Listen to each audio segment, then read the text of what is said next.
写惨点儿，再惨点儿，就说咱们凤阳今年河水泛滥，田地颗粒无收，百姓饿的都开始啃树皮了。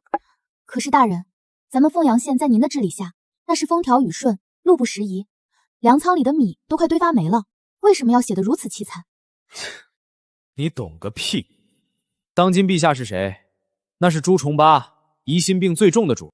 胡惟庸、蓝玉这些功臣老朱杀起来，那是眼皮都不眨一下。我要是表现得太能干，最后指不定就成了哪把刀下的鬼。所以您故意将凤阳写得这么惨，是为了藏拙自保？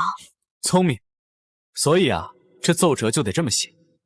在老朱手底下当官，就得学会哭穷，越穷越安全。老爷，奏折写完了，那我先拿去上报了。去吧。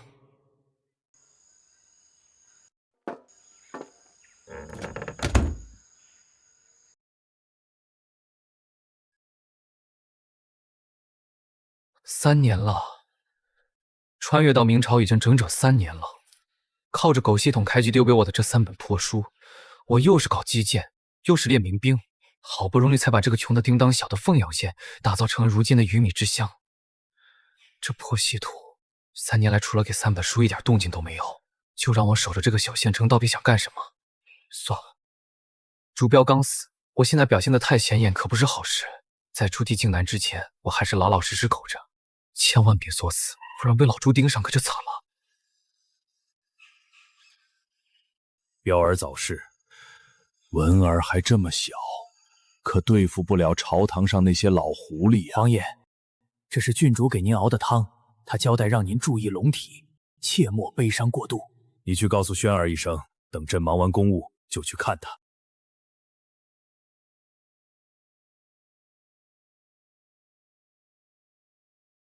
混账东西！时事就控，民不聊生，这凤阳县令是干什么吃的？竟然把朕的祖弟治理成了这副鬼样子！这个宦官，朕要是不把他千刀万剐，就对不起凤阳的父老乡亲和我朱家的列祖列宗。来人，备驾回凤阳祖地。皇爷爷，一个7品县令，何至于让您动怒，亲自跑这一趟？咱的祖弟被他搞得乌烟瘴气，要是不亲眼看着他的人头落地，朕这口气咽不下去。这是怎么回事？皇爷爷，怎么了？停车！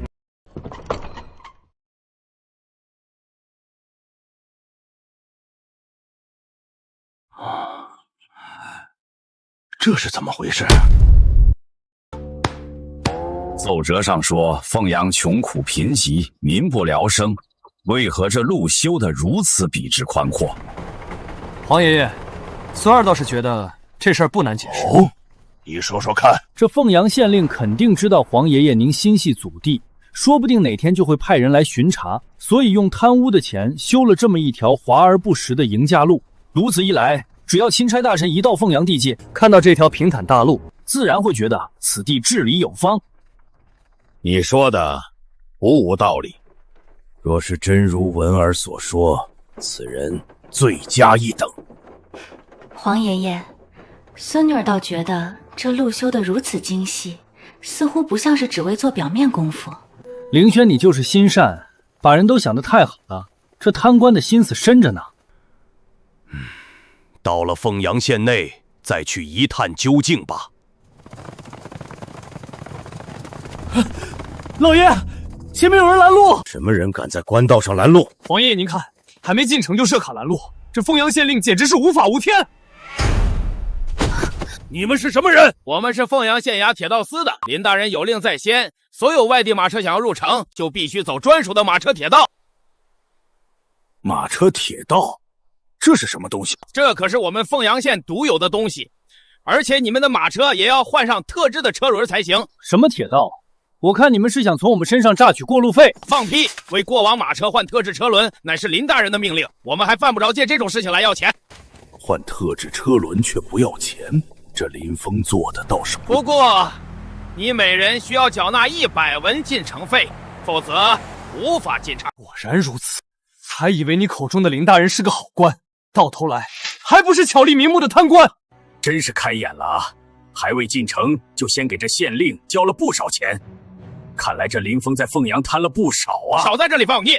若是没有这些进城费，哪里来的这些马车、铁道和免费的特制车轮？你们不懂别乱说！傻逼！说什么？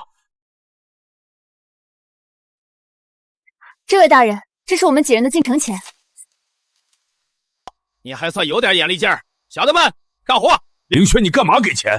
爷爷息怒，既然这林峰敢如此光明正大的要钱，我们不如进城看看再说。罢了，这次就听你的。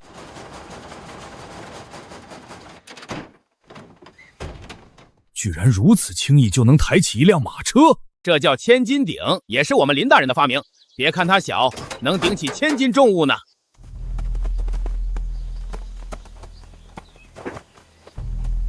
换了轮子又有何用？难不成还能跑得比马还快？这车怎么跟飞起来一样？好快，恐怕再厉害的宝马也跑不出这般惊人的速度，而且一点都不颠。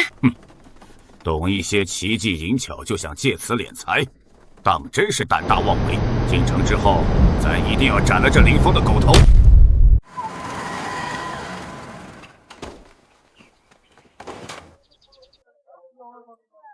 这就是奏折上那个恶殍遍地、民不聊生的凤阳。爷爷，这凤阳县令说不定知道您要来，特意找了些人来演戏给咱们看呢。皇兄，你看百姓的脸上的神情，一个个精神饱满，可不像是被强征来演戏的。在这路中间立这么个黑乎乎的铁柱子是做什么用的？我说这位公子，你连这宝贝是干什么用的都不知道。本公子自然知道，不就是个装饰吗？哈哈哈哈哈！公子你可真会说笑，这叫路灯。路灯？难不成还能自己发光不成？没错，这路灯每当夜幕降临，它自己就会亮起来，到时候整个凤阳县就和白天一样。无火自亮？你当我是3岁孩童吗？这世上哪有？它真的亮了，整个凤阳都……我们林大人说了，这电灯是利用电能发光的，是造福凤阳百姓的民生工程。电竟如此神奇，简直比烛火好用100倍。电这般惊世骇俗的东西，朕为何从未听闻？这凤阳县令到底还藏着多少闻所未闻的本事？若是将此物用于全国，岂不是每夜都如白天，极大方便了百姓的生活？皇爷爷这一路舟车劳顿，粒米未进，想必已经饿坏了。不如我们在附近吃点。皇姐，这路边摊贩卖的东西向来是不干不净的，万一皇爷爷吃坏了咋办？正好，我也想品尝一下这凤阳县城的美食。走，四处看看。走过路过不要错过啊！凤阳特有美食，黄金开口笑，珍馐美味啊！这黄金开口笑听着倒是有意思，过去看看。客官要不要来一份？黄金开口笑可是我凤阳的知名美食，不吃等于白来凤阳城啊！老人家，你说的这个黄金开口笑，给咱来一份尝尝。爷爷不可，您万一吃坏了身子怎么办？小小的吃食，能有什么大惊小怪的？老人家，好嘞，来一份。客官您请收好。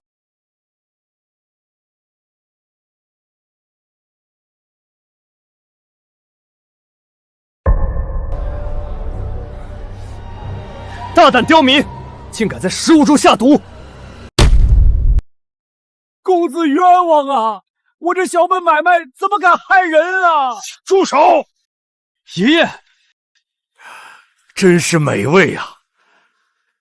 老人家，咱想问你，是谁发明的这等绝世美味？回客官的话，这黄金开口笑正是我们凤阳县令林大人发明的。又是林峰，这个县令竟然还有这等厨神般的本事。不瞒几位客官说，我们凤阳好多穷苦人家，都是靠着林大人给的这条活路，才过上了今天的好日子呀。我就不信，一个面团子能有多好吃？给我也来一份。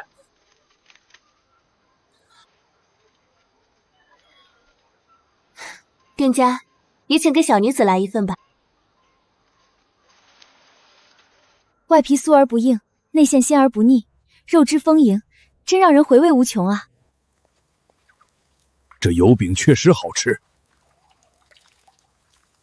这油饼制作方法说是价值千金也不为过，这林峰居然直接交给了百姓，莫非他不像表面上那么为了贪财不择手段？难道我真的误会林峰了？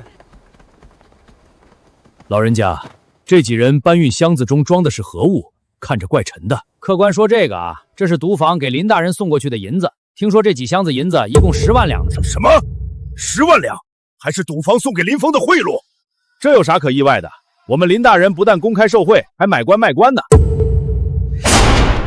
好啊，一个公开受贿、买官卖官的狗官呐，居然敢如此的放肆！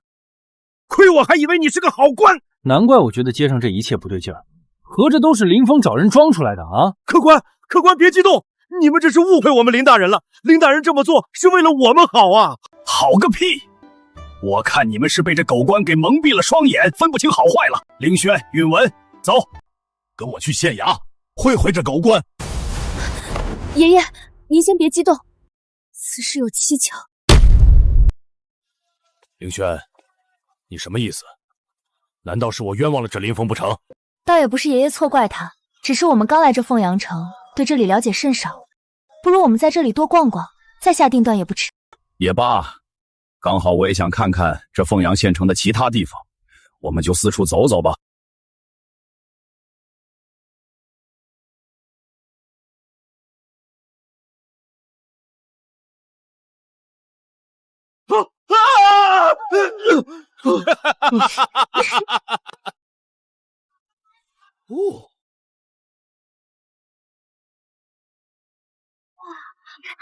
他们是什么人啊？黄爷爷，我下次还要来玩这个密室逃脱，这可比京城的戏班子好玩多了。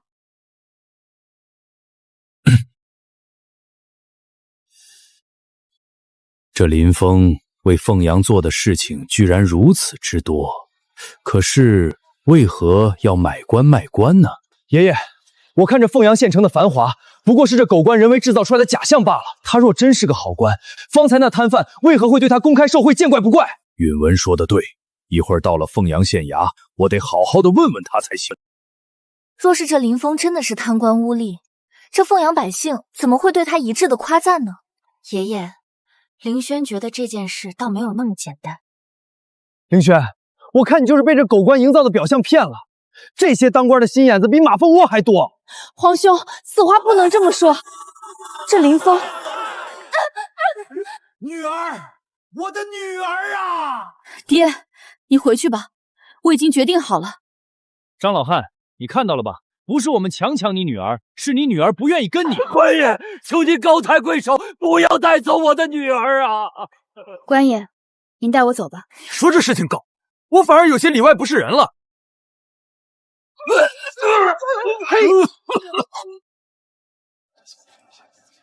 老东西，滚远点！住手！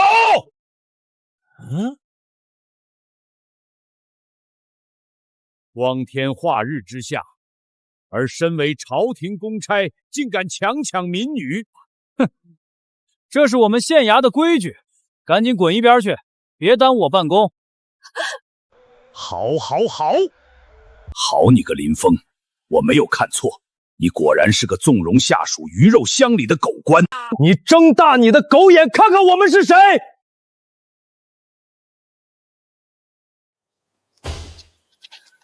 皇兄，此地人多眼杂，我们身份一旦暴露，事情反而会变得复杂。这狗东西都骑到我们朱家头上了，再不给他点颜色看看，我大明的脸面何在？正因如此，我们才更要查个水落石出。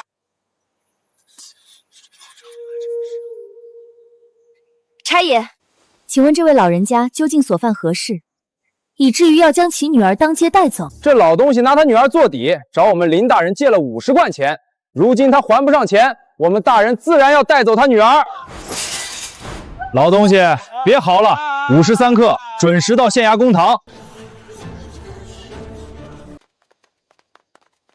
好，这凤阳城的繁华，原来都是靠着这等搜刮民脂民膏的手段才建起来的。爷爷息怒，事出反常必有妖，这里面定有我们不知道的隐情。能有什么隐情？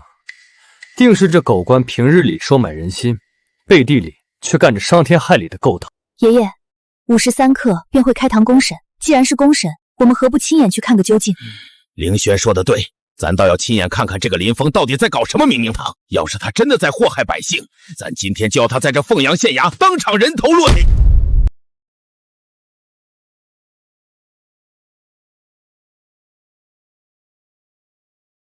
这位老乡，这都什么时辰了，为何还不见县令升堂？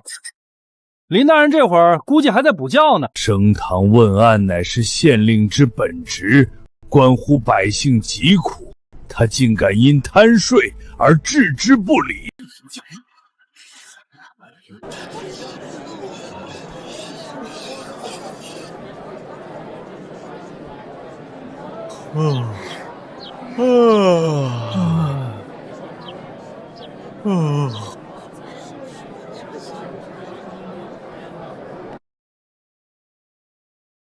带人犯。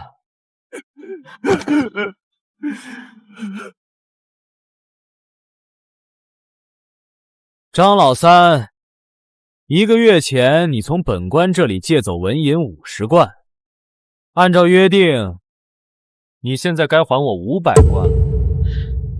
什么？500贯？500贯！我把我这身老骨头拆了也凑不齐这笔钱啊！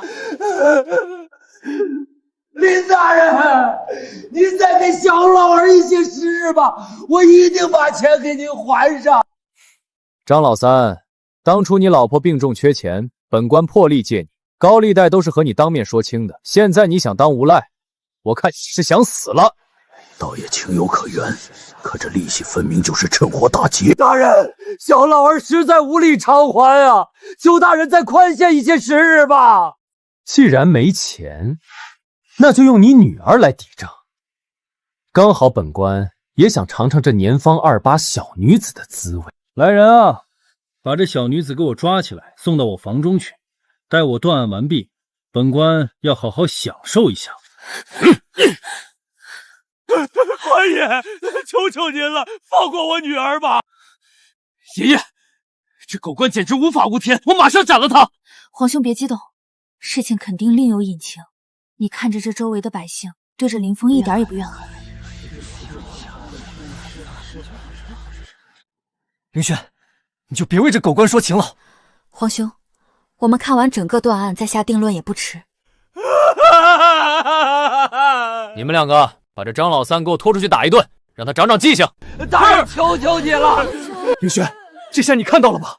他就是个不折不扣的狗官。这狗官当街强抢民女，还无故殴打百姓，把我大明律法当成废纸了吗？本官罚了，结案，退堂。都散了，散了，散了！是。且慢！林峰，你身为凤阳县令，竟敢公然违背大明律法，私设借贷，强抢民女！你将我大明律法置于何地？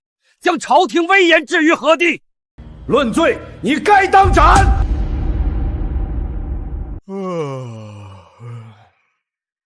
论罪，你该当斩！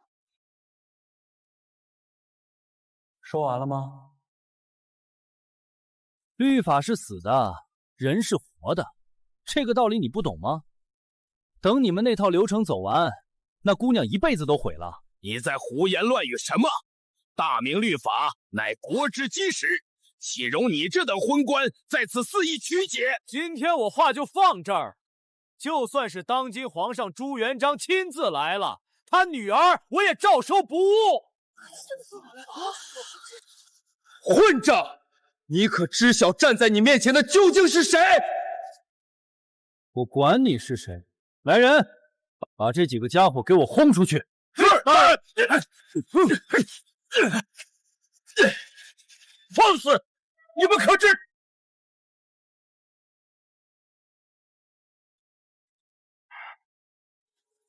狗官，简直是目无王法，罪大恶极！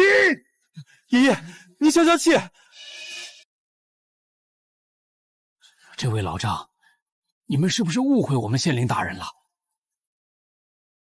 误会？那狗官在公堂之上强抢民女，这还有什么可误会的？林大人他不是那样的人。不用再说了。允文，传令下去，命吏部尚书吴林火速率领禁卫军进驻凤阳，缉拿林峰。今日，咱要这狗官林峰人头落地。是。我说你们几个外地来的，不懂就别在这乱说。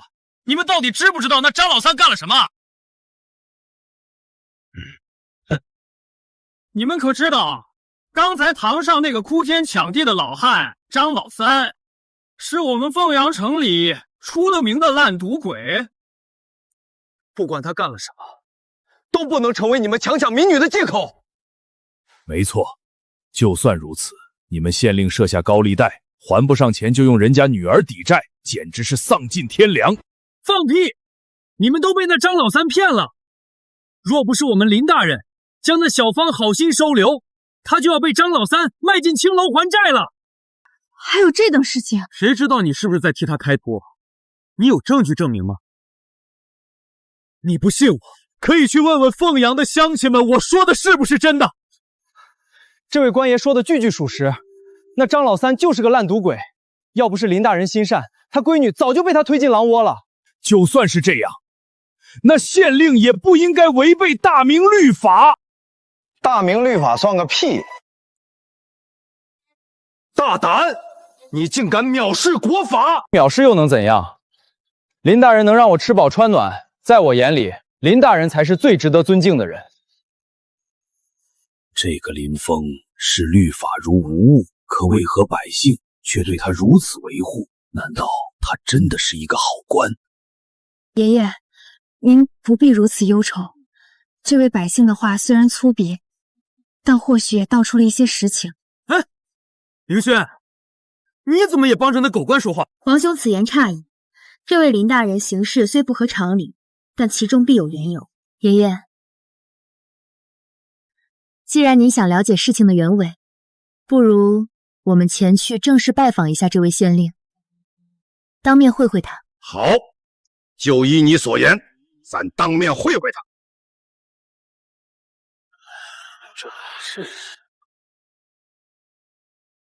这位官爷，我等乃京城来的假商，有要事想求见你们县令林大人，还望通禀一声。怎么又是你们几个？赶紧滚蛋！别在这碍眼！你，官爷，我们从京城来，是想和林大人谈生意的，您看能否通融一下？区一个七品县令，见他一面居然还要钱！小小心意，还请官爷笑纳。请官爷务必在林大人面前为我们美言几句。行，看在银子的份上，我这就去给你们通报一声。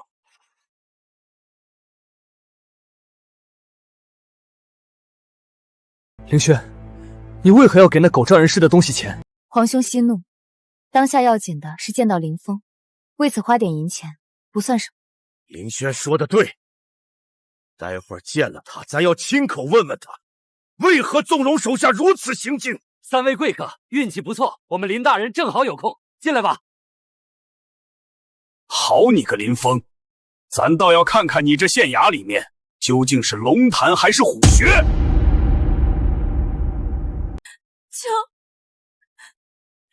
求大人开恩，收留小女子吧。本官救你是出于县令之职，乃分内之事，当不得你如此大礼。你一个未出阁的姑娘家，无缘无故的留在我这县衙后院，传扬出去，与你的名节有损。小女子不怕什么名节有损，大人救了我，我以后就是大人的人了。这样吧，本官可以替你物色一门好亲事，找个老实本分的男人嫁了，也算有个依靠。不，小女子不嫁人，我只想跟着大人您。凤蝶，带她下去洗漱一番，再找一身干净的衣裳给他换上，把他送走。是，大人。姑娘，起来吧，别为难林大人了。我不走，我这辈子都是大人的人。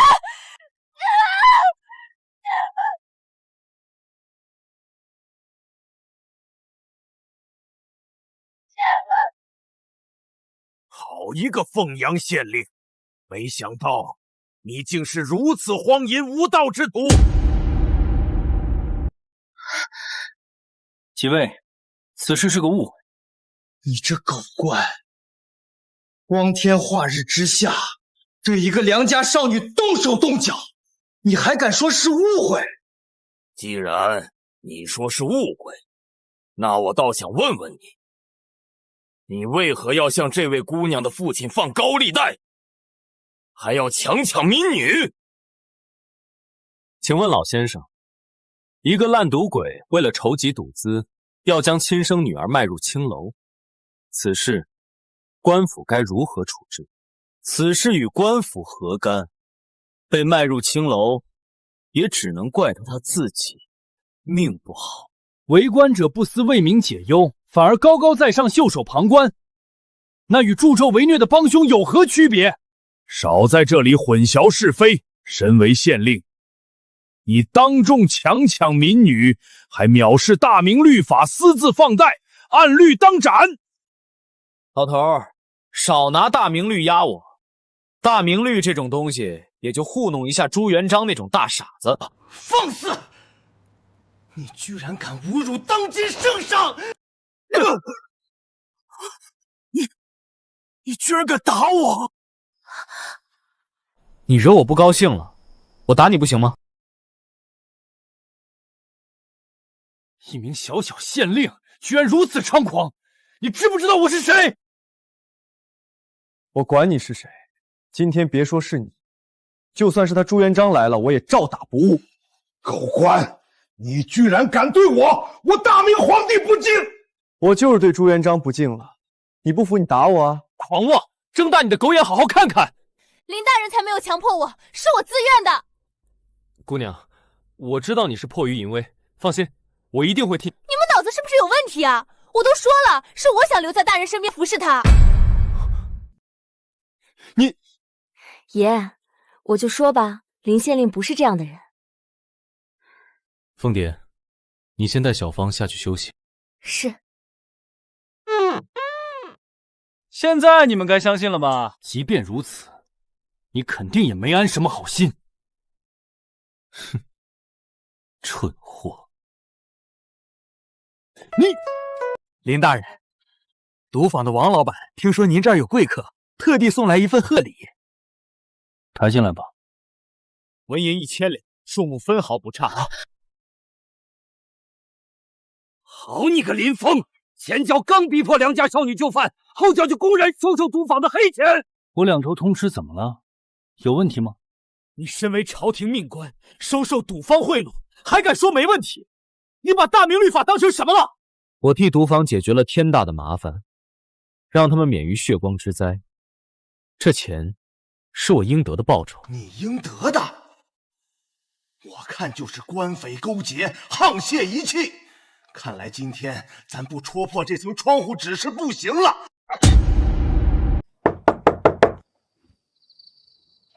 林大人，这卢子峰是隔壁桃源县最大的盐商世家，上次他交了钱，让我帮他坐上桃源县令的位置，事情还没办，估计这会儿是来催我了。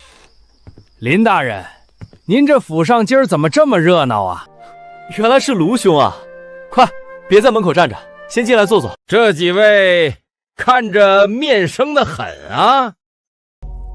这几位是京城来的大客商，正与我商讨凤阳的发展大计呢。原来是京城来的贵客，失敬失敬，在下桃源县卢子峰，见过各位。林大人，上次在下托付您的事情让您费心了，这点小小意思不成敬意，还望大人您一定要收下。林大人，我那桃源县令一事就全仰仗您多多费心，多担待担待。卢兄，你我之间何必如此客气？不出半个月，桃源县的官印必定送到你的府上。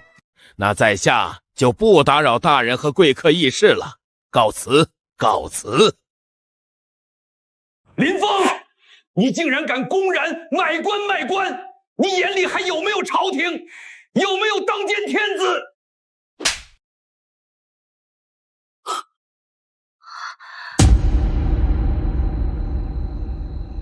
本县令买官卖官，跟你一个糟老头子有什么关系？你好，我今天倒要看看你有几个脑袋！吏部尚书吴林吴大人到。又来，吴林，他不是在京城吗？来这凤阳做什么？哎呀，林大人，让您久等了。这二人看着有些面熟，好像在哪儿见过。林大人果真厉害，10万2两分文不差，下官佩服佩服啊！我说老吴啊，你可别光顾着夸我了，人家花了钱，你得好好办事儿啊。上次我给你举荐的那个河宗府通判，上任不到3个月就被你直接罢官了，最后那烂摊子还得我派人去收拾。你们居然还敢私下串通买官卖官，真是好大的胆子！林大人，我也不想罢他的官呀，是那小子自己将把柄落给了他的竞争对手，人家一封密折捅到了奉天殿，圣上亲自批示拿他开刀。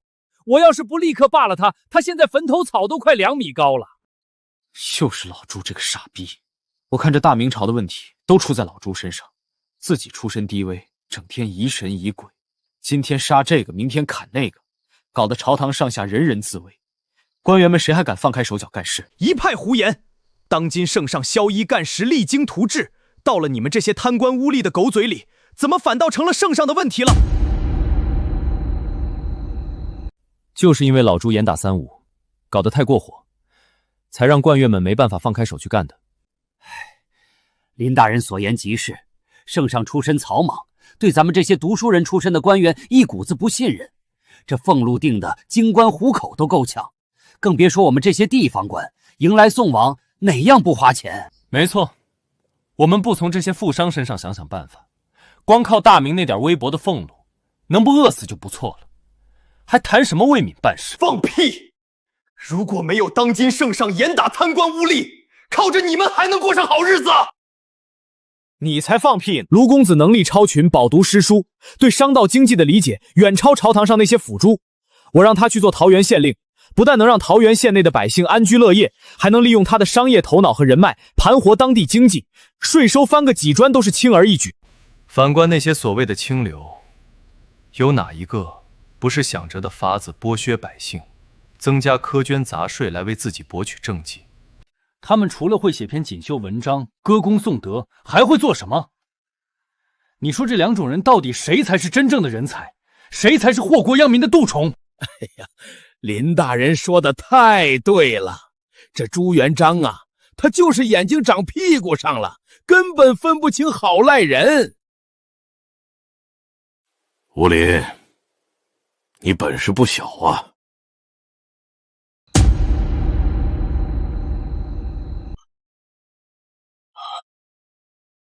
你是？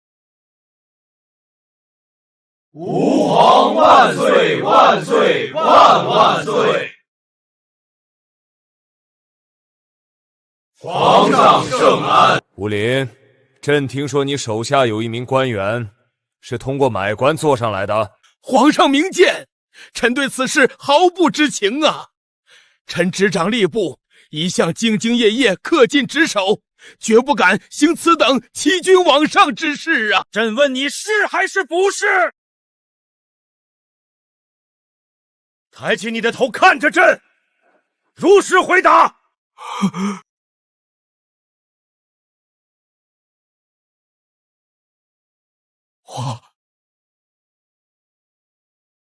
吴大人，有我在，不要慌。老头子，你们这些吃皇粮的不服是吧？今天我就把话撂这儿了，事儿该怎么办就怎么办，这是我凤阳县的规矩，哪怕皇帝老子来了，我也不会改。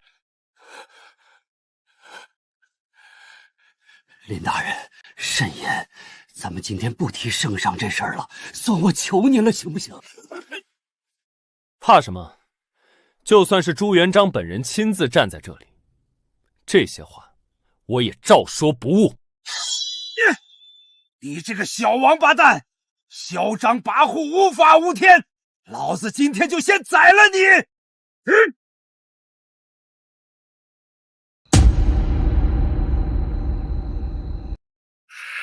好你个林峰，居然敢威胁我！今天我倒要看看你有几个头！老头敢动我，找死！不要啊，爷爷！你放开！此等乱臣贼子，我今天不杀他，天理难容！凌轩，你放手，让这小子知道咱爷的厉害。爷，您现在一刀下去固然是解了气，可传出去，天下人会怎么看您？届时还有多少官员愿意为大明办事？您这一刀下去，是堵住了天下悠悠众口，却也寒了天下臣子之心啊！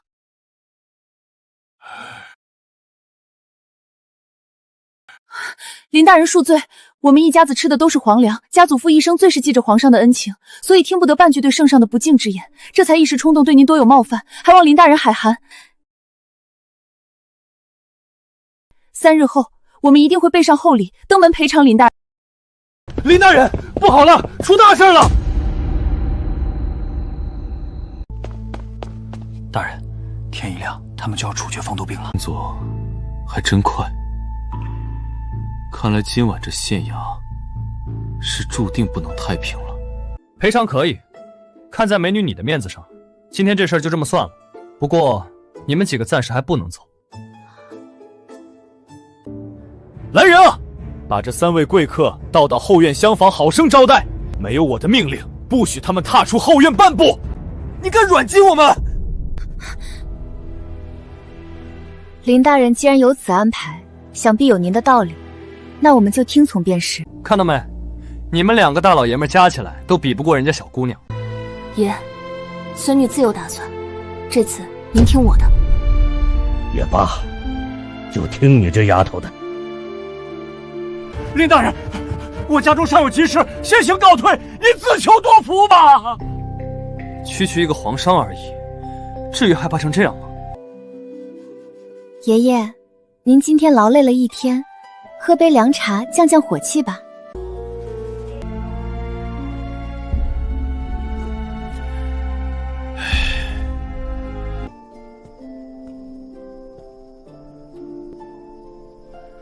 凌轩啊，爷爷杀了那么多贪官，难道真的杀错了吗？爷爷，恕萱儿直言，贪官祸国殃民固然得杀，可是您不能因为几只蛀虫就烧了整根顶梁柱啊！萱儿，你这话是什么意思？您为了惩治贪腐，将百官的俸禄一压再压，官员们养家糊口都是问题，又如何为大明卖命效力呢？如果不以雷霆手段震慑百姓，谁还臣服我朱家？谁还在乎我大明？爷爷，这天下不仅仅是朱家的天下，更是万民的天下。如今人人为朱家提着脑袋干活，做得不好便是人头落地。如此一来，谁还敢放开手脚去办事？你这小丫头，什么时候胳膊肘也开始往外拐了？今天在屋里那般拦着爷爷，是怕爷爷一怒之下伤着了那个叫林峰的小子吧？爷爷，您胡说什么呢？时候不早了，爷爷你也该歇息了。不用，你爷爷虽然老了，但这路还能自己走。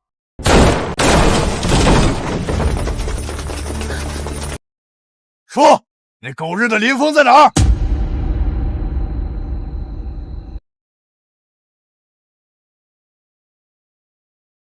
你们好大的胆子，竟敢深夜持猎闯入县衙，是想被株连九族吗？老子管你是谁！我再问一遍，林峰那个狗官死到哪里去了？要是不说，老子就先拿你们的脑袋开刀！就凭你们这些藏头露尾的鼠辈，也敢威胁我？老东西口气还挺大。来人啊，把这几个家伙都给老子绑了，等下跟着那个林峰一起弄死。是大哥。我们是当人，大明奉旨的皇商，你们敢在县衙之内对皇昌行凶，不怕此事传到京城，皇上把你们碎尸万段吗？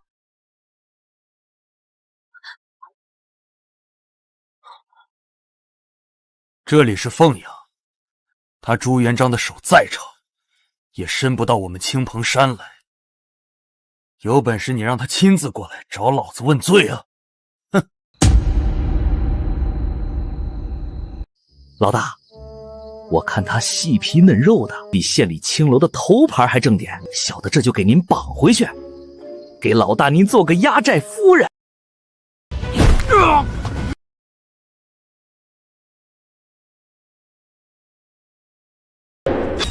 去啊！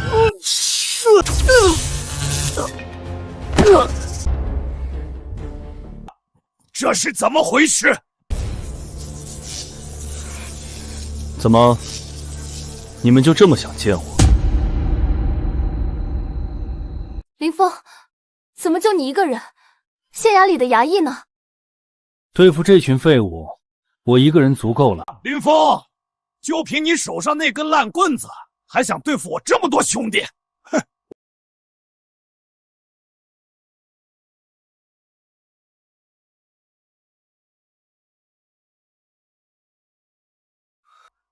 这林峰到底在搞什么鬼？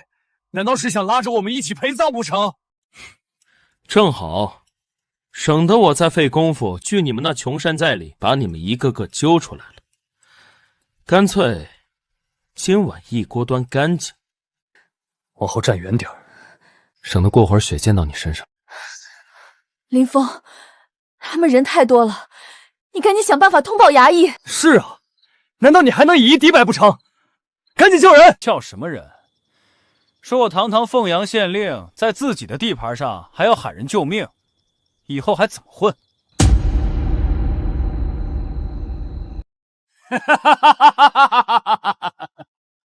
林峰，我知道你有点本事，但是老子今天带了100多号兄弟，你拿再厉害的武器也打不过。小子们，给老子上！到时候里面的金银财宝和女人都是你们的。谁跟你说我非得拿武器砸人？装神弄鬼，干你丫的！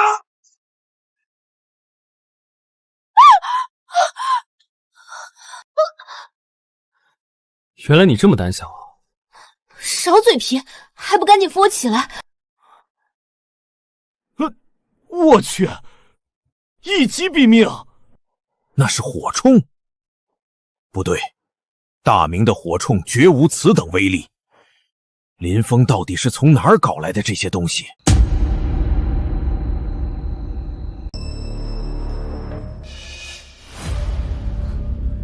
怎么样？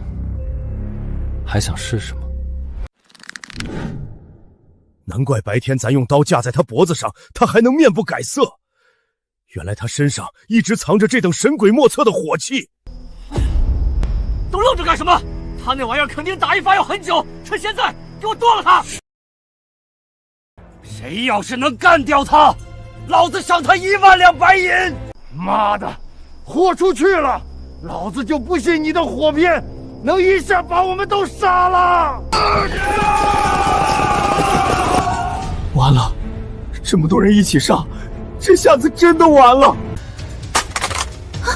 抱歉啊，我忘记还有威力更强的武器。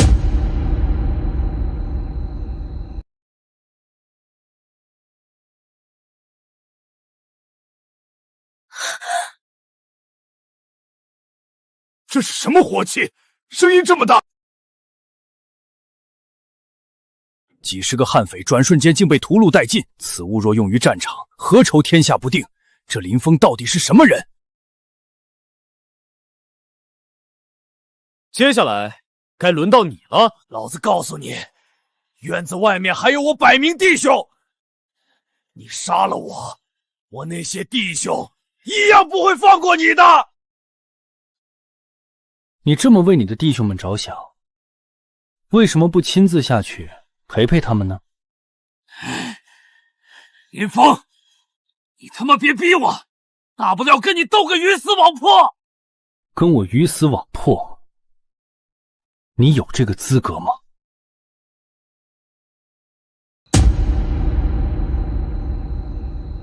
林峰，这都是你他妈逼我的！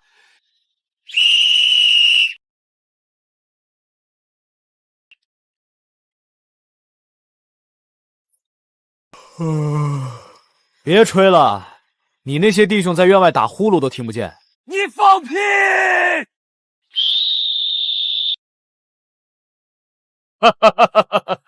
他们来了，林峰，你的死期到了！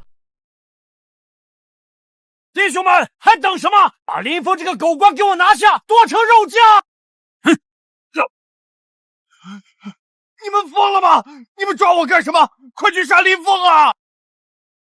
林大人，按您的吩咐，潜伏在城内的100名匪徒已被凤阳护卫队全数拿下，无一漏网。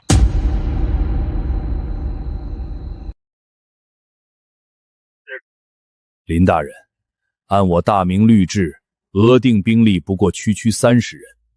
你这支100人队伍是从何而来？又是如何能在不惊动上级官府的情况下，将上百名悍匪一网打尽的？我县衙的卫所的确只有不足30人，不过，如果我卫所的每一个人手里都有这东西呢？林峰，你这个混蛋，你早就知道今晚有匪徒会来，对不对？是又如何？既然早有准备，为何不提前告诉我们？你这是在拿我们当诱饵？不然呢？如果你们不在县衙，这帮在城里潜伏了数日的家伙，又怎么会主动跳出来？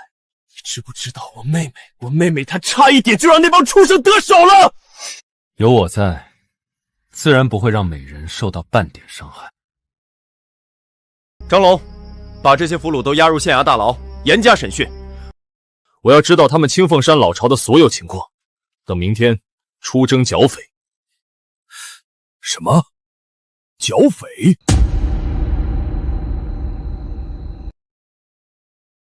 怎么，不信？这凤阳处于2省交界，丛林广袤，山脉起伏，地界匪患盘踞已久。3年前朝廷出兵围剿过一次，也只是伤了他们的元气，根本无法连根拔起，还耗费了大量的财力物力。你今天不过是侥幸灭了一股匪徒，剩下的那些可都缩在各自的老巢里，你拿什么去剿？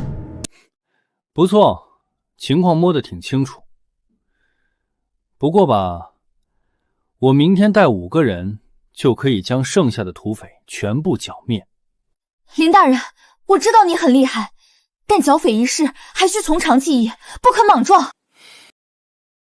5个人剿灭数百匪徒，这小子要么是疯了，要么就是他手中还藏着比刚才那火气更可怕的东西。5个人去剿匪，你是去给山霸王送点心吗？简直是滑天下之大稽！怎么，你们不信我5人能剿匪？你可知剿匪时是要死人的？别说你带5人去剿匪，就是你有5000人的军队，都不一定能剿匪成功。林峰，爷爷说的对，剿匪不是儿戏，这件事我看还需要从长计议。也罢，今天就让你们看看剿匪的头号猛将。来人，把意大利炮给老子拉上来！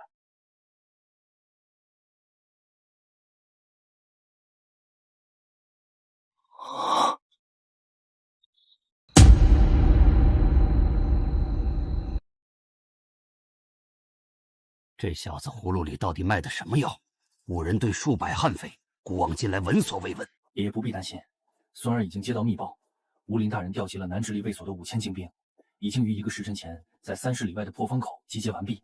只要我们这边稍有变动，一声令下，大军便可即刻杀到。这林峰最好真有什么通天本事，否则咱们正好借剿匪之名，将他这乱臣贼子一并铲除。老朱，前面那处山坳就是清风山的匪寨了。林大人，天色将晚，依我看，你应立即派2名机灵的弟兄，趁着夜色摸上山去，探明寨内虚实。待到3更时分，人困马乏之际，我们再行突袭。只要拿下了匪首，余下的乌合之众不足为惧。爷爷说的是，知己知彼，百战不殆。林峰，你可别莽撞行事。剿个匪而已，还用得着这么麻烦吗？麻烦？林峰，你把打仗当成什么了？不这么做，你还想怎么打？就凭我们这几个人，大摇大摆的走上去送死吗？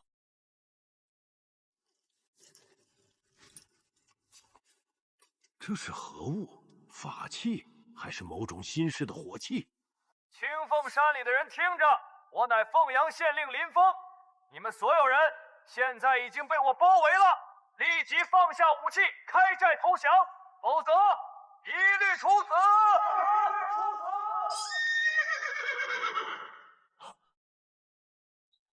这是什么妖术？千里传音。他娘的！这凤阳县的酒，就是比别处烈，喝着痛快。大当家的威武！别说凤阳县，就是整个南直隶，听到您元镇大当家的名号，谁不吓得尿裤子？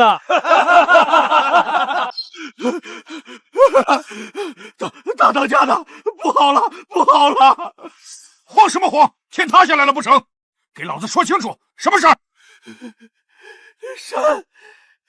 山下来人了，是凤阳县的官兵，他们让我们开寨投降，不然就要把我们全都处死。凤阳县那帮软脚虾，他们敢来咱们清凤山，还让我们投降？有点意思。他们来了多少人马？是不是南直隶的卫所都出动了？回大当家的，小的仔细看了，马车2辆，骑马的好像就9个人。9个人呀！大当家的饶命，小的不敢说谎，真的就那么几个人，领头的还有一个怪东西喊话，声音大得吓人。哼，装神弄鬼，老子还没去找他凤阳县的麻烦，他倒自己送上门来了。老子今天就让他知道知道，死字是怎么写的。小的们，都给老子抄上家伙，跟我去寨墙上看看。李峰，你这般大张旗鼓，是生怕他们不知道我们来了吗？爷爷，我们快走吧，再不走，等那帮土匪冲出来，我们一个都活不了。瞧把你们给吓的，还自称皇商呢，这点胆色都没有。实话告诉你们吧，别说这山里的300多号人了，就算他们那个狗屁大当家的亲自出来，见了我家大人，也得乖乖跪下磕头求饶。你们想死，别拉上我们！底下是哪个不知死活的狗东西，敢在老子的地盘上撒野？就凭你们这几只臭虫，也配让老子求饶？元镇，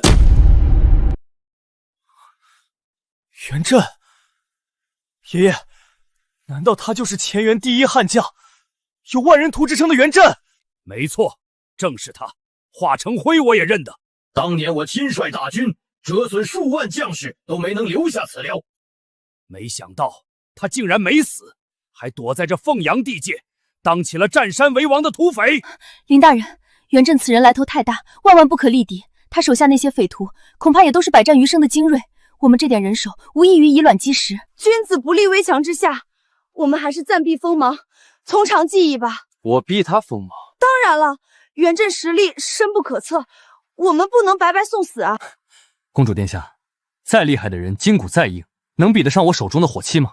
元镇，本县令念你也是个人物，给你最后一次机会，立刻缴械投降，本县令还能让你死得痛快点，否则定让你和你这山寨一同灰飞烟灭！哈哈哈哈哈哈！乳臭未干的黄口小儿，想当年就连你们的开国皇帝朱元璋率领10万大军都奈何不了我，你一个边陲之地的小小县令，又奈我何？老东西，你现在不是什么前朝名将，你就是一条没了主人的丧家之犬，也配在我面前叫嚣？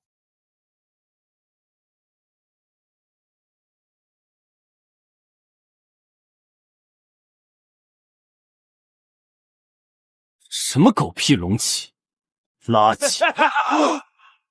你该死！你一个前朝的败将，一条苟延残喘的丧家之犬，也敢在本县令面前摇唇鼓舌？说实话，我见过的前朝余孽也不少，也都挺有骨气的。但你除了像疯狗一样乱吠，你还会什么？我看你比起前朝其他的败将，要窝囊多了。还在忍？看来不给你来点狠的，你还真以为我只是在跟你打嘴炮？狗官，老子要活剐了你！哼，蝼蚁撼树。真是抱歉，这荒郊野岭的，连个茅房都找不到。我看这破旗子布料还不错，拿来当尿片正合适。你找死！混蛋！老子先射死你！林大人小心！死了，这下死定了！林大人，你没事吧？你撑住啊！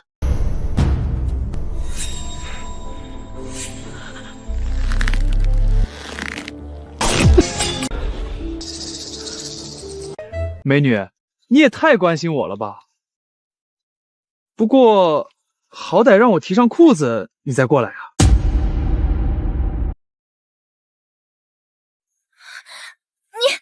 你无耻！爷爷，他没死，过去看看。雪儿，他怎么样了？死了吗？没有。不过对方见一箭不成，肯定会倾巢而出，追杀出来。真到了那时候，就凭我们几个人插翅难飞。林大人，此地不宜久留，趁着对方还没有反应过来，我们赶紧撤退吧。撤退？本县令的字典里就没有撤退这2个字。对方可是有300多号杀人不眨眼的悍匪，我们怎么打？上去给人家送死吗？你的火器再牛逼，也根本打不到那些飞土啊！你说的对，我的枪的确射不了这么远。哼，算你还有点自知之明。既然知道不行，就别在这死要面子活受罪，赶紧。但是，谁说我要用枪？来人啊，把本县令的意大利炮给推上来！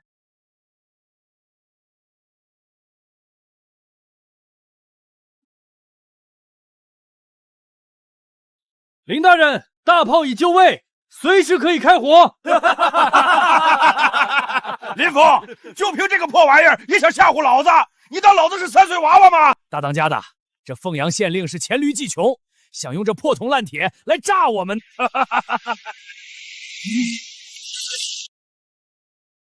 老子现在给你最后一个机会，爬过来把老子这双靴子舔干净了，老子还能给你留个全尸。求饶，该求饶的人是你。林峰，你真以为有大炮无敌了吗？对方一轮齐杀，我们就要被射成刺猬，到时候我们都得死。区区100名弓箭手，算个什么东西？好一个不知天高地厚的黄口小儿！老子今天就让你知道我清风山300好汉的厉害！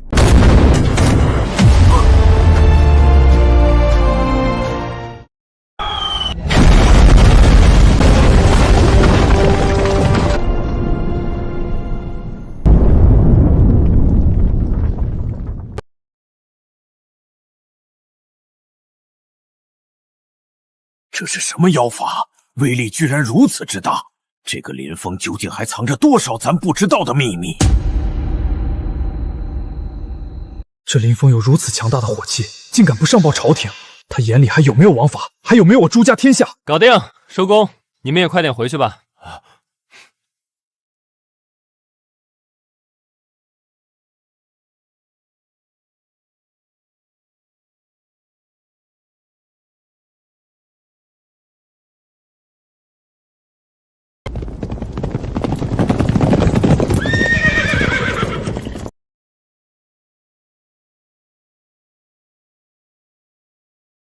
皇上，恕臣来迟。照陛下的吩咐，南直隶的兵马已经全部集结完毕，听候陛下调遣。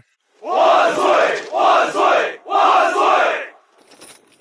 奉朕的旨意，所有人即刻开赴凤阳，捉拿县令林峰。爷爷，您为什么要捉拿他？妹妹，此等逆贼，私藏如此毁天灭地的神器，却秘而不宣，这与谋反何异？够了！凌轩，他林峰在富阳做的那些事儿，咱都可以睁一只眼闭一只眼，但是他私造火器，还不上报朝廷，是何居心？这等神器，一炮便可轰平一座坚城，他藏在手里，是想在这凤阳自立为王吗？国之重器，岂容私人染指？我绝不容许任何人动摇咱大明的根基。爷爷恕罪，孙女知错了。众将听令，在直取凤阳，活捉林峰，若有反抗，扼杀勿乱。全军出发，目标凤阳县衙。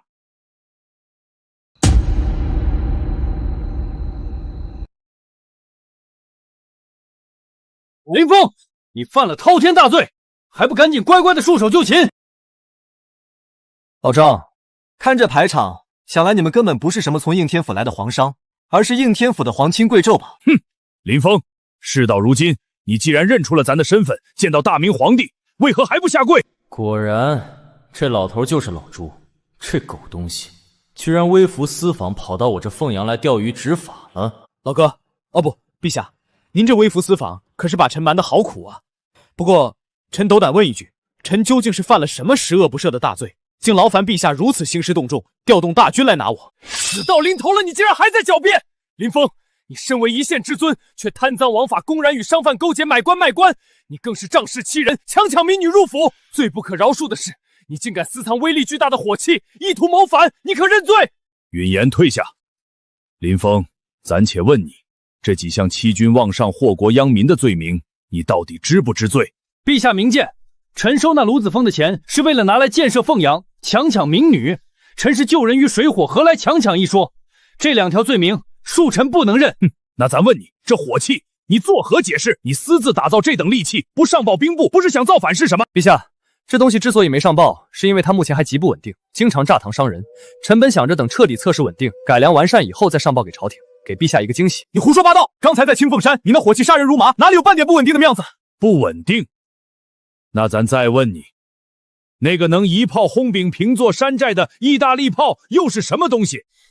陛下，臣这意大利炮纯粹是为了对付那帮穷凶极恶的山贼专门研发的，而且造价极其昂贵，工艺复杂，根本没有批量生产的能力。好个伶牙俐齿的林峰，你小子在咱面前嘴里没一句老实话。武林，臣在，将这个狂妄忤逆、私造军器的狗官给咱打入死牢，明日午时升堂会诊。遵旨。来人，拿下！你们放开我，别乱动！哈哈哈哈！陛下既然要审，那臣明日就在公堂之上好好给陛下算算这笔账。只希望陛下到时候千万别后悔抓了臣。死鸭子嘴硬，把他压下去！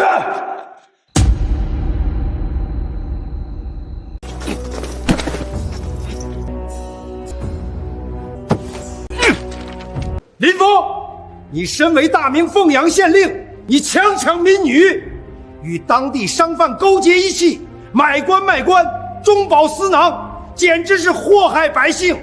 这桩桩件件，你可知罪？臣不知罪。大胆狂徒，死到临头还敢嘴硬！你的所作所为，强行放高利贷，当街撕扯良家妇女的衣物，收受盐商10万两白银，这些全都是我们亲眼所见。你当我们眼睛是瞎的吗？你们的眼睛瞎不瞎我不知道，但我知道你们挺会装的。你可以说我冲撞圣威，对当今圣上不敬，但这也是你们爷孙几个隐瞒身份、微服私访在先，不知者不罪，我何错之有？你强词夺理。另外，你可以说我是个贪官，说我爱财如命，但你绝对不能说我祸害百姓。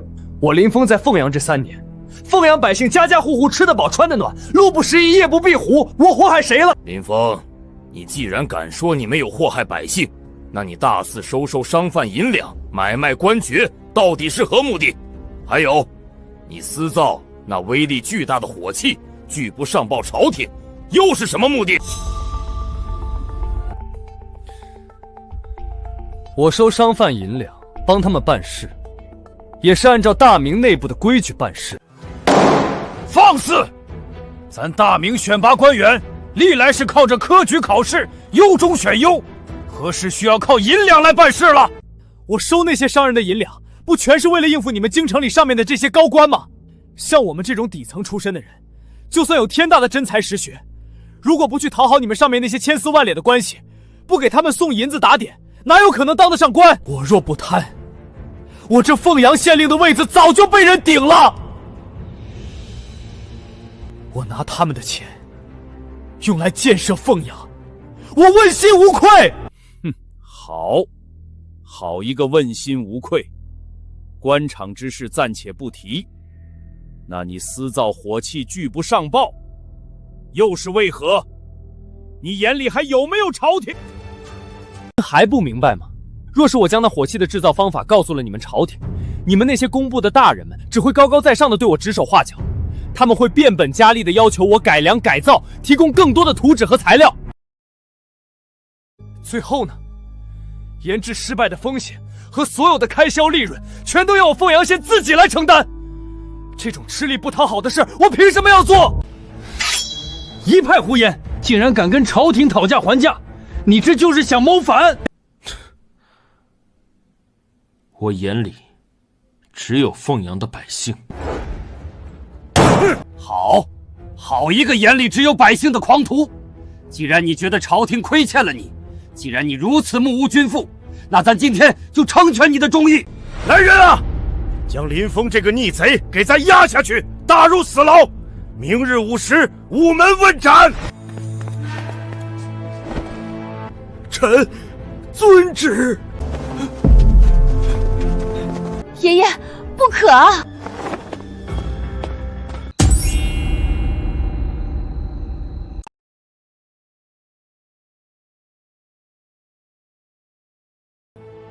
林大人，实在是抱歉。当初我要是直接告诉你对方是陛下，也许你就落不到砍头的下场了。哎，老吴，别这么想。就算你当时告诉我了，陛下杀我也不需要理由的。你这样的人才，白白的被冤枉斩首，实在是我大明之不幸啊！老吴，少说这些丧气话，明天死不死还不一定。林峰，都什么时候了，你怎么还这么悠闲？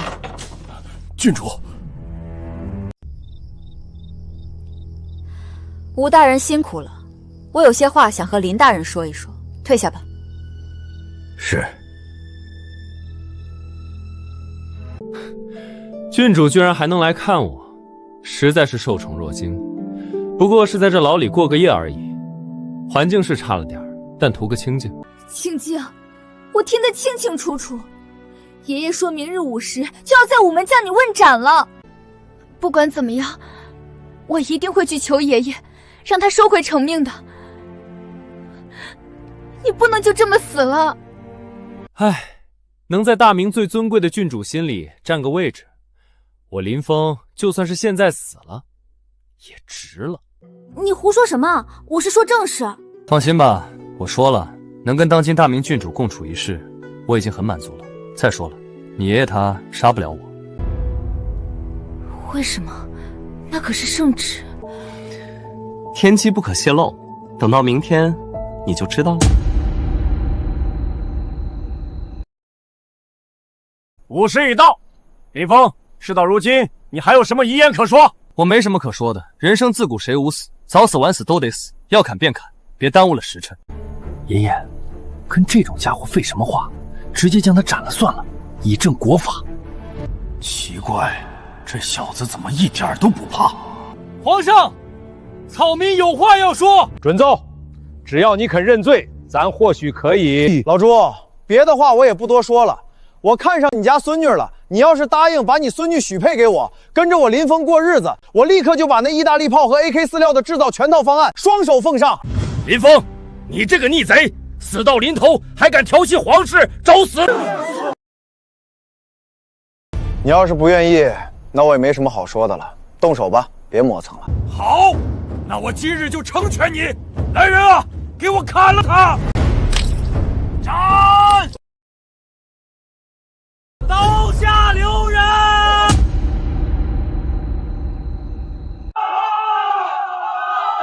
站住！法场重地，休得放肆！陛下，林大人是好官，是我们的青天大老爷，你不能杀他呀！陛下开恩啊！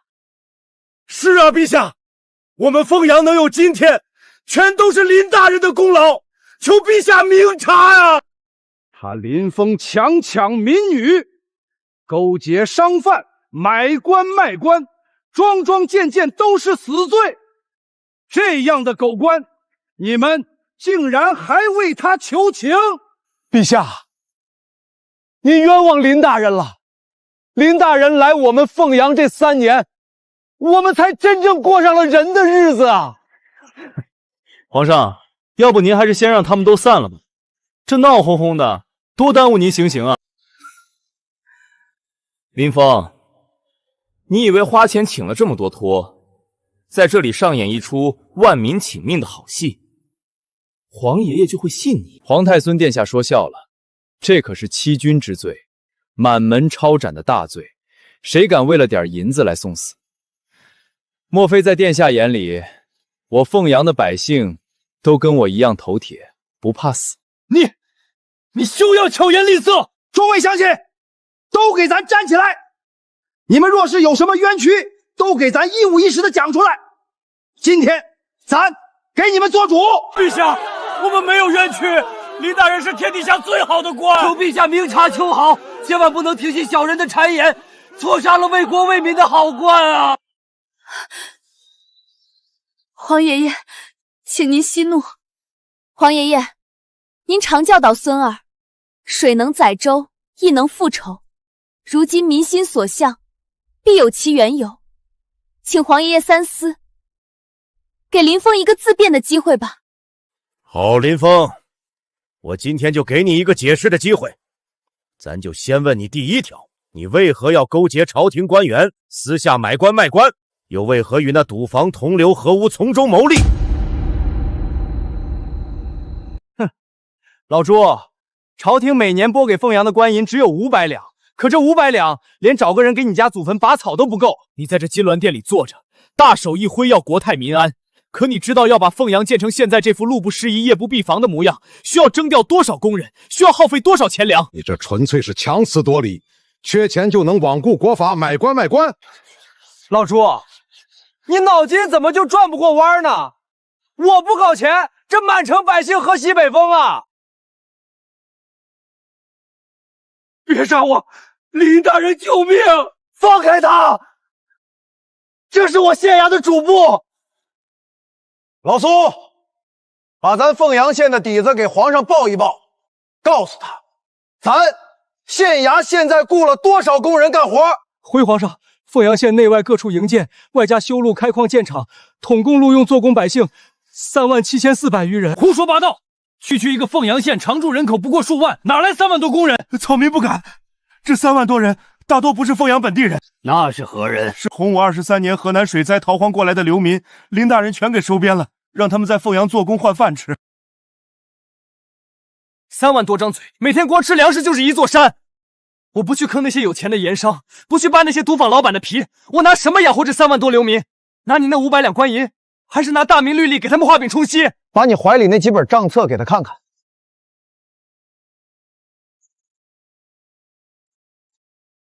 每一笔都有出处，全用在霍阳基建和赈济灾民上了。爷爷，当心账本造假！闭嘴！咱打天下的时候，你看过几天账？这账目来龙去脉严丝合缝，谁能凭空造出这等规模的假账？爷爷，轩儿早说过，林大人绝非大奸大恶之人。打住啊，美女，别给我戴高帽！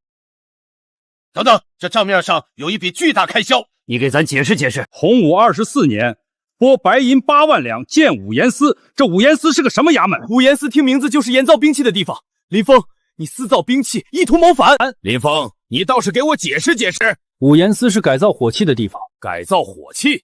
你区一个县令，耗费8万两去改造火器，你想干什么？想干什么？为了保护我辛苦建起来的凤阳城呗。强词夺理！凤阳地处内陆，既无边患，又无流寇，你要火器保护什么？分明是想拥兵自重。既无边患，又无流寇，小皇孙，你真该出宫去民间走走了，脑子里装的都是水吗？你敢辱骂我！老朱，你觉得朝廷的火器天下无敌，还是觉得大明江山固若金汤？咱的大明军队横扫漠北，火器哩哩，难道有假？看来你也被下面那些报喜不报忧的混蛋蒙蔽了。你问我为什么要自己造火器，这事儿还得从我刚到凤阳县上任那年说起。那是洪武22年，我刚踏进这凤阳县衙的大门。洪武22年，我考中2甲进士，满心抱负来到这凤阳县上任，结果推开县衙大门，满院子杂草长得比人都高。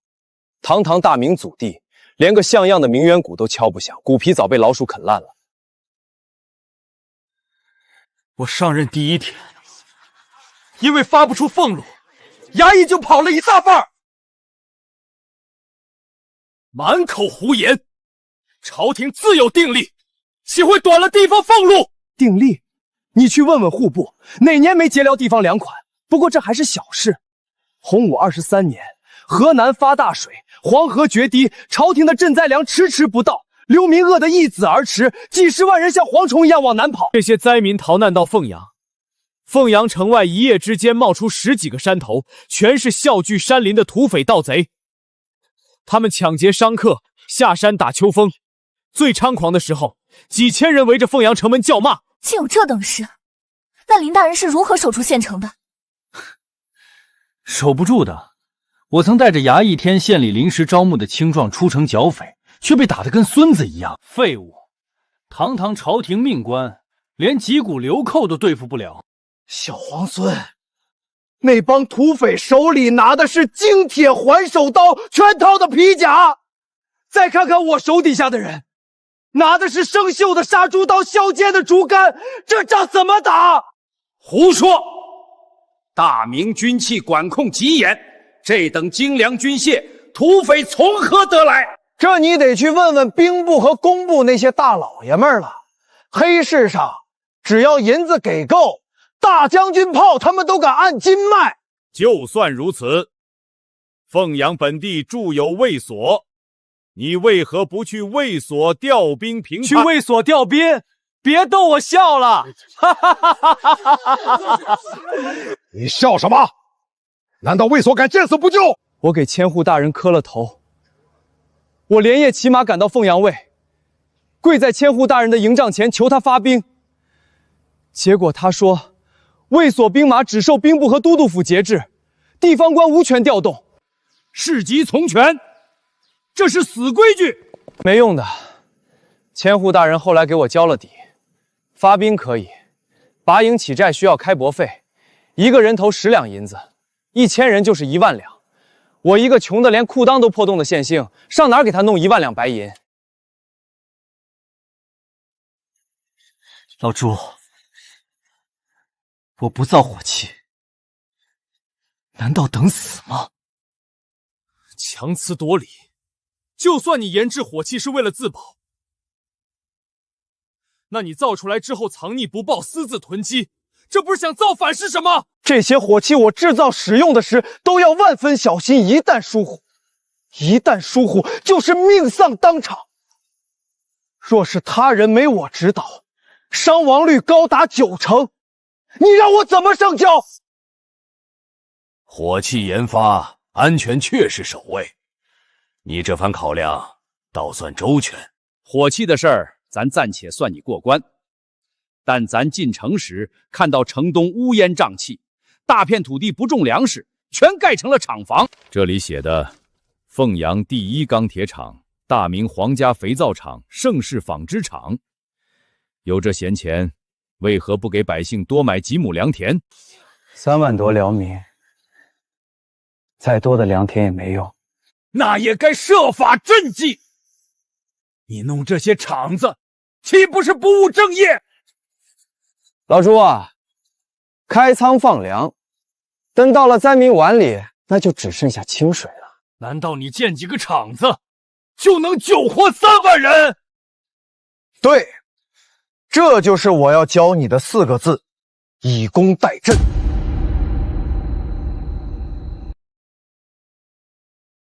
何为以工代赈？说清楚。老朱，算过账没？朝廷发10万担赈灾粮，从户部出门过州府下州县，一层层剥皮抽筋，到灾民碗里剩几粒米，灾民吃不饱就要闹事，你派兵镇压呀，又要花钱，这是个无底洞。可要是让他们干活呢？干活？进我的钢铁厂打铁，进纺织厂织布，只要出把力气，就有热乎饭吃，按月拿工钱。人忙起来有盼头，谁还去造反？他们造出来的钢铁、布匹、肥皂，我全盘高价卖给江南富商，赚回来的银子再去湖广买平价粮，消灭暴乱，养家糊口，创造税收，一举3得。你这些厂房能吃下多少流民？5000人。好，能平5000流民，足为振兴。老朱，格局小了，是5万。哦不！居然敢说5万人！凤阳总共才多少人口？闭嘴！君无戏言。你真能安顿5万人？账本都在苏根生那儿放着，你可以挨个核对去。好，好，好！你简直是我的天房，有此良策，大明万年无忧。老匹夫变脸真快，总算把这条命保住了。爷爷，不能放他，刚才都是他在狡辩，您切莫被这奸臣糊弄。大哥，你别再血口喷人。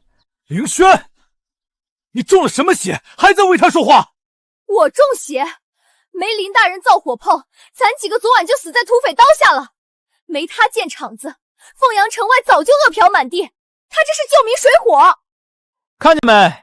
群众的眼睛是雪亮的。你要砍我，问问凤阳百姓答应不答应？放开林大人！放开林大人！哈哈哈哈！好。咱今天就顺了这民意。凤阳县令林峰私造兵器，违制建厂，罪在不赦。然其安抚流民，保境安民，功在千秋，功过相抵，即刻无罪释放。皇上圣明。林峰，你那连发火器叫什么名堂？火绳枪。这火绳枪威力远超军器局火铳。眼下能不能全军列装？老朱，你想挺美，能全军装备我早装了。放肆！怎么跟皇上说话？我看你分明是心怀鬼胎，私藏秘方。你懂个屁！这枪管全要金刚打造，且流程繁琐，产量根本上不来。金刚，这是何物？可否带我去看看？既然皇上想看，那就带您去看看。这一天能出多少铁？出铁3万斤，金刚5000斤。不可能！大明一府之地，1年也出不来3万斤铁。大哥，仔细看那些风沙，全凭水踏鼓风，12个时辰不停，火力比寻常铁匠铺旺100倍不止。林大人何须撒谎？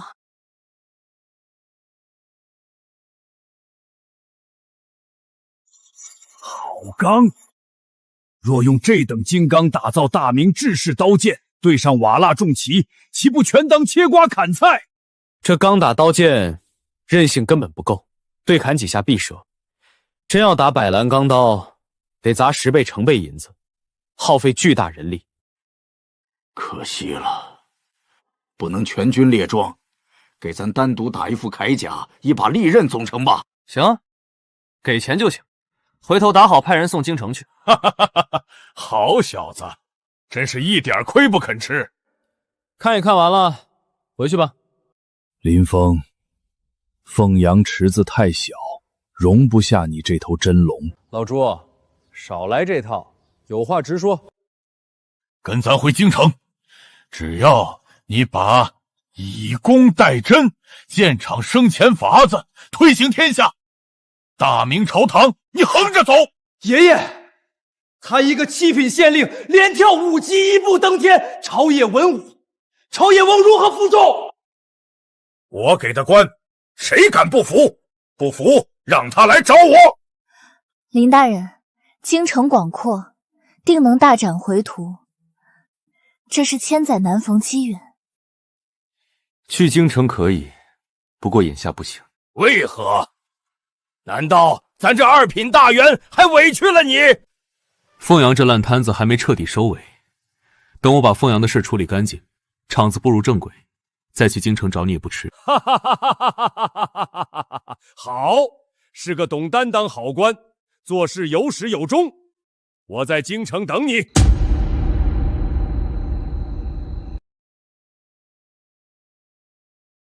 王爷，听了此人事迹，觉得此人如何？狂妄，目无尊长。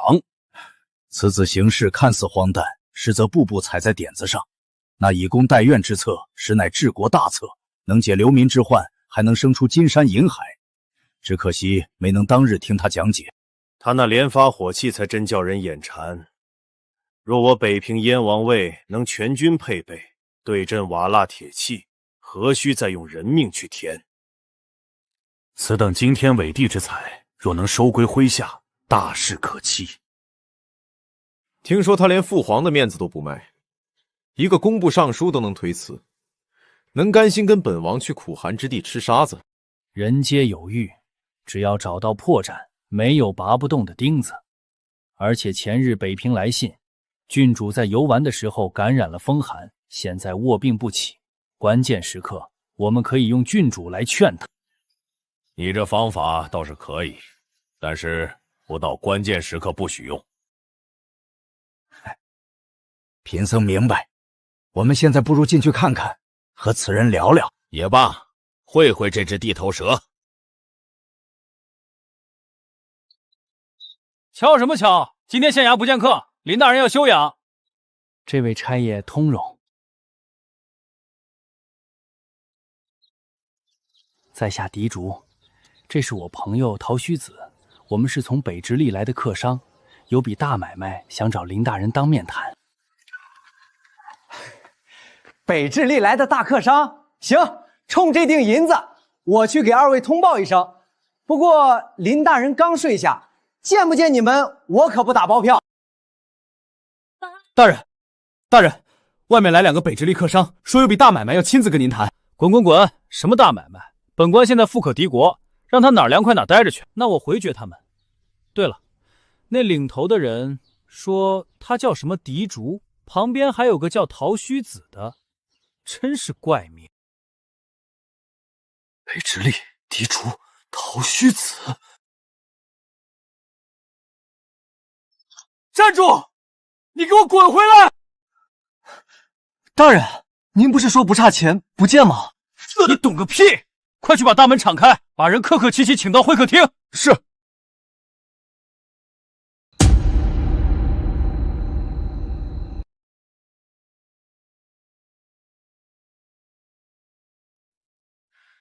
二位久等，北直隶大老远赶来，辛苦。林大人百忙之中播种相见，狄某荣幸。这俩人看着不简单啊！原以为是个老成持重之辈，竟比高炽大不了几岁。此等惊天伟地之才，若是弄回北平，大事必成。狄老板大买卖，看中我凤阳什么了？肥皂、水泥、衣料、丝绸，狄某通通要，价格好说。哼，胃口不小。北直隶地界大，竞争也激烈。狄老板平时走哪条道？不瞒林大人，狄某常年在关外走动，皮草、人参、东珠、西域诸国、漠北草原，都有狄某商号马队。西域、漠北，陆上丝绸之路，这可是能把破玻璃卖出天价风水宝地。胃口不小。北直隶地界大，竞争也激烈。狄老板平时走哪条道？只做肥皂酥绸。狄老板大老远跑一趟，格局就这么点儿。只要林大人愿意给货，狄某什么买卖都敢接。痛快！来人，把本官卧房床底下那口黑皮箱子抬上来。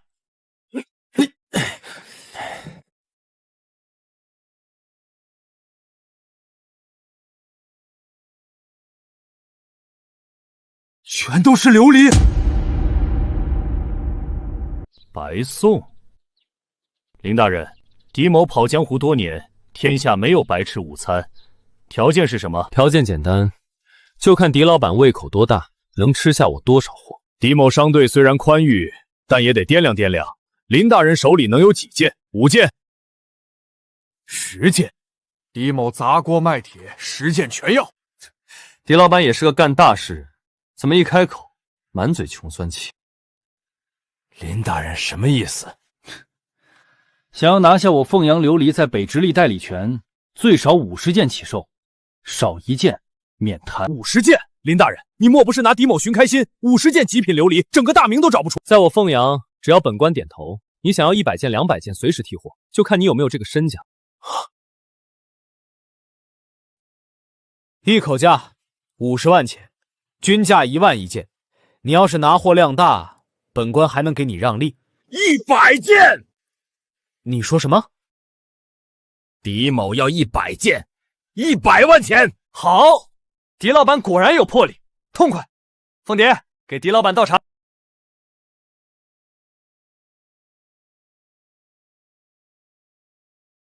这是江左陆家的生意，料子不错，染色也正。不过这等丝绸算不上什么稀罕物。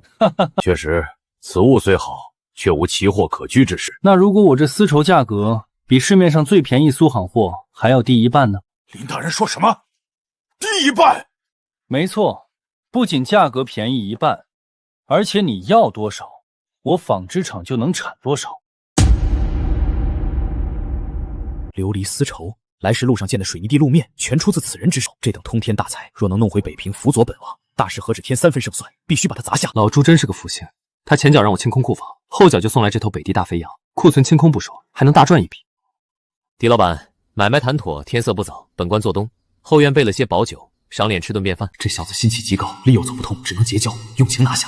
林大人赏脸，狄某求之不得，能与大人这等奇人同桌共饮，是狄某福分。林大人这凤阳地界，竟有如此地道北地吃食。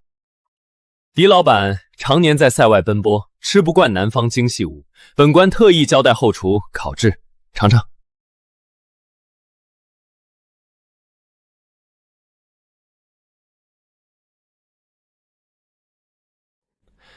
光吃肉没意思，狄老板尝尝本官私酿。好酒，狄某走南闯北，从未闻过如此霸道酒香。这叫茅台，一口下去，刀割喉咙，火烧心，就怕狄老板喝不惯。笑话！狄某在关外那是拿烧刀子当水喝。老板慢些，痛快！林老弟，你这人对我脾气，以后在北平遇上麻烦，报我狄某名字。狄老哥豪气，不过老哥这买卖做太大，西域漠北，马匪流靠多如牛毛啊！哼，马匪他们也配接老子货？我这琉璃丝绸价值连城，一旦出关，必然惹人眼红。不知老哥伤后护卫队是个什么规模？为何这等机密绝不可泄露。 5000人，看不出来狄老哥这商号护卫赶得上大明正规卫手啊！5万。哈哈哈哈！5万，这老哥真喝高了！你一个商队养5万人，当朝廷锦衣卫瞎呀？老子没吹牛，不瞒老弟，达子见了我的人都得绕道。吹什么牛逼？你当你是燕王朱棣？林老弟信我，我没吹牛。老哥，5万人练兵靠可不是死板阵型的。听过3-3制战术没？何谓3-3制？3人为一个战斗小组，1人主攻，1人辩护，1人支援。小组呈3角阵型散开，互相依托，哪怕被打散，也能各自为战，这叫战术穿插。还有，这2本书在哪儿？哼，全在我这儿。此等练兵神术，若用在燕王卫士上，扫平漠北何足挂齿。这小子简直就是天授奇才。林老弟，老板，不可鲁莽，此事需从长计议。滚一边去！从什么长计议？这等奇才，错过是要遭天谴。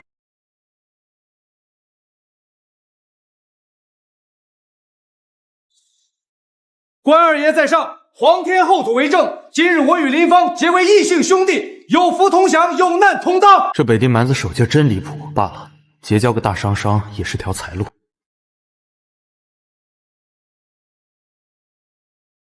哈哈哈哈哈！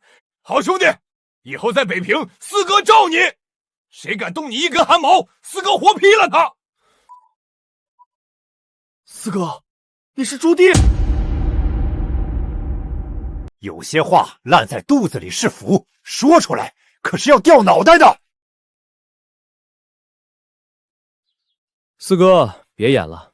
刚才拜把子的时候，你那股子气吞山河的劲儿，除了那位蹲在北平戍边的燕王殿下，大明朝找不出第二个姓朱的。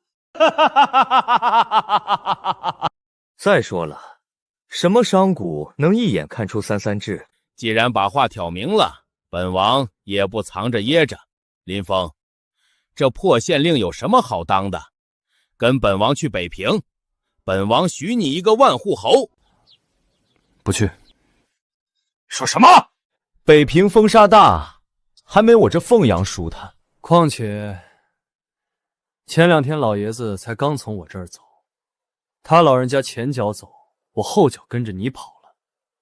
四哥，你是嫌我命长，还是嫌你自己命长？的确，父皇刚走，若是贸然让林峰和我走，恐怕也会牵扯到我身上，得想办法瞒过去才行。所以啊，四哥，咱俩这兄弟照做，买卖照谈，但去北平这事儿，且等以后吧。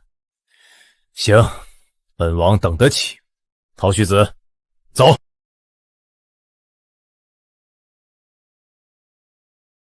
那三三制，你想明白了？贫僧刚才在脑子里演练了3遍，若真能成军，塞外蛮族那套骑射就是个笑话。此子之才，甚至在刘青天之上，若不能为殿下所用，必成大患。哼，老头子见过他，却没带他走，也没杀他，这事儿蹊跷。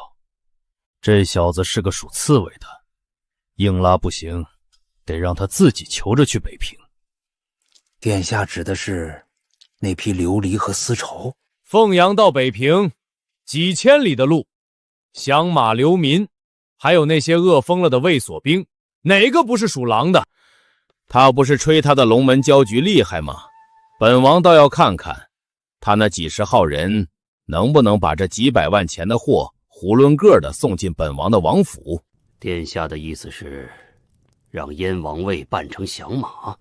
不仅要办，还得下死手。本王要让他明白，没本王罩着，他那点奇技异术，在绝对的兵锋面前一文不值。等他在路上碰了钉子，求爷爷告奶的时候，本王再从天而降。那时候这小子除了北平，哪儿也去不了。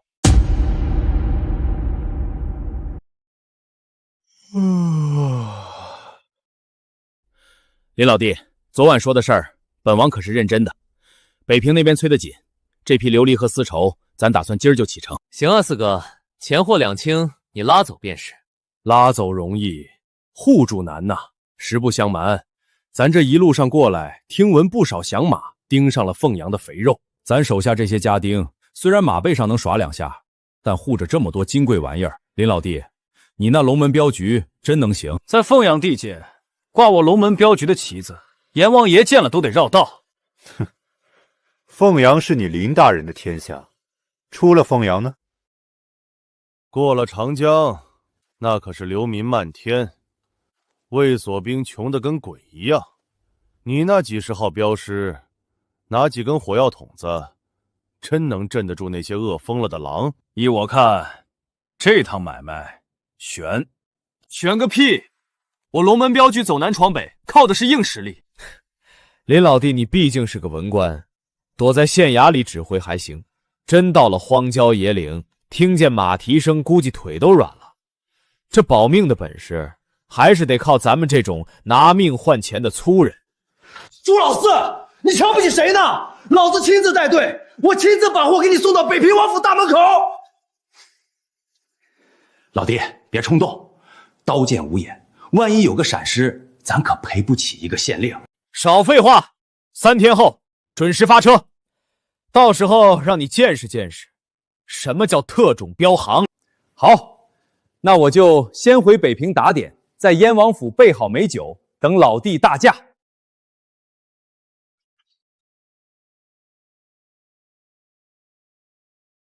妈的，被这老狐狸套路。北平那地方除了沙子就是风，我去凑什么热闹？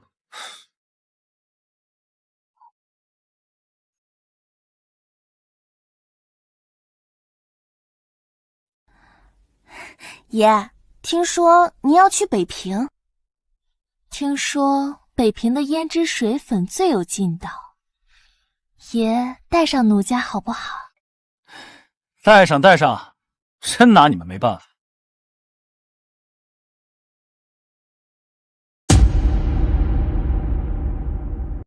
王爷，真要动用燕王位去劫林峰，这镖局成色真值得您费这么大阵仗？哎，你不懂，林峰这小子滑头狠，嘴上说亲自护送，谁知道他肚子里憋什么坏话？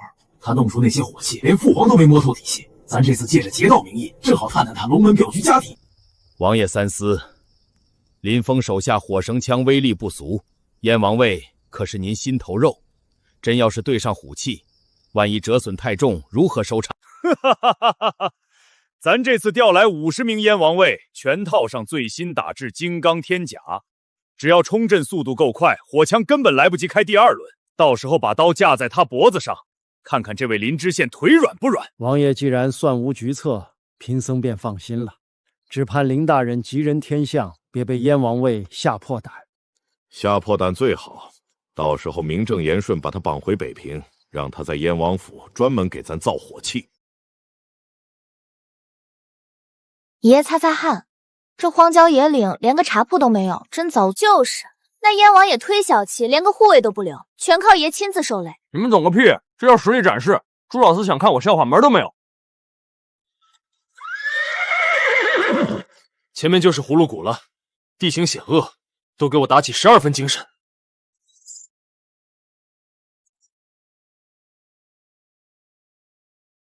爷，有情况！前面走镖听好，老子只求财不害命，把车上流离丝绸全留下，带着女人赶紧滚蛋！敢说半个不字，爷爷手里大刀可不认人。对路朋友，知道车上插是什么旗吗？龙门镖局。我管你是求财还是求命，今天敢动我林峰货，全留在这儿当化肥！哈哈哈哈哈！黄口小儿大言不惭，就凭你们手里那些烧火棍，弟兄们，让他们见识见识什么叫铁骑冲锋！杀！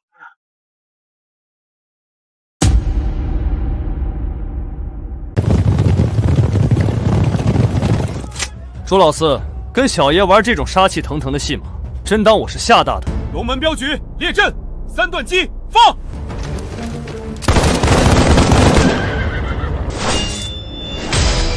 林峰，早跟你说了，你这烧火棍对付寻常毛贼还行，对上咱大明的百炼钢就是个笑话。弟兄们，撵过去！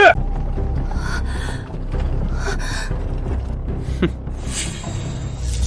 铁罐头是吧？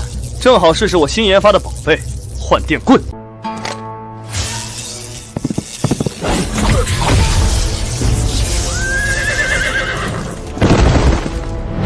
那是什么邪术？这小子到底还有多少压箱底的宝贝？这电棍竟能隔甲伤人！撤，后退30步，弓箭手准备。朱大哥，非得在这儿跟我分个高下是吧？那我就陪你玩大点儿。龙门镖局听令，把那几个特制的小玩意儿拿出来。咱燕王卫剑术天下闻名，威力不输北方胡人。小小林峰这下我看你怎么应付！往前！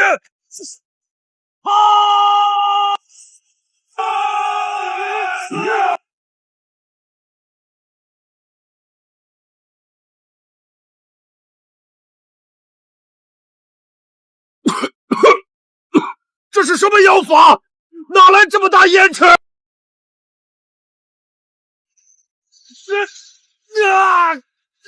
老子的眼睛！哎呀！人呢？青天白日还能遁地不成？大当家的，不好了！咱们布置在后方的弓箭手全被解决掉了！你放屁！他们才几个人，怎么摸到后面去的？你放屁！他们满打满算30个人，还护着几辆大车，能绕过前面的重骑兵摸到后方去？大当家，真没骗你，弟兄们连敌影子都没瞧见，稀里糊涂全躺上了。谁？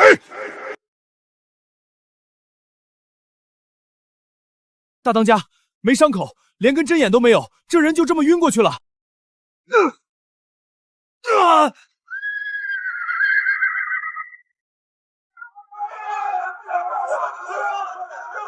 鬼！有鬼啊！看不见的东西在打我们，别过来，退后！乱什么？都给老子稳住阵脚，背靠山岩结阵，全围拢过来！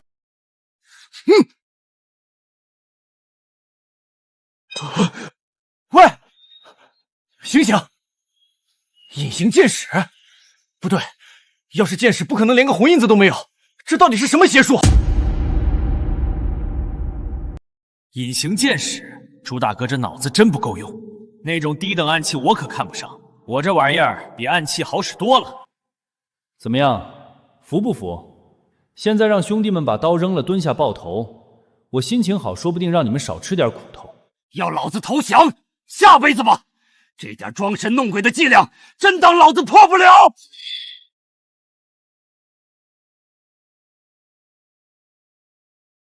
都愣着干什么？给老子扬沙子！把地上的土全给老子扬到天上去！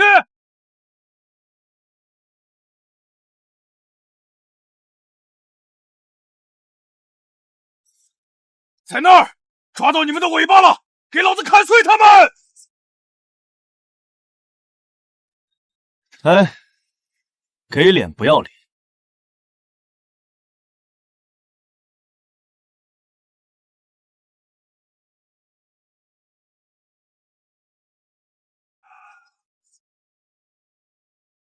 这到底是什么妖法？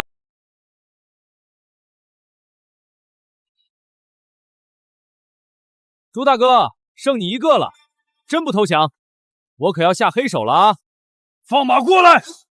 老子打了一辈子仗，还能怕你个黄毛小子？去！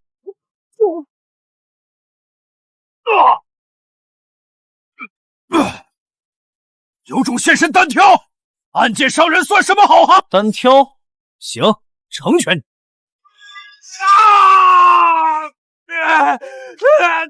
你大爷的林峰，你下死手啊！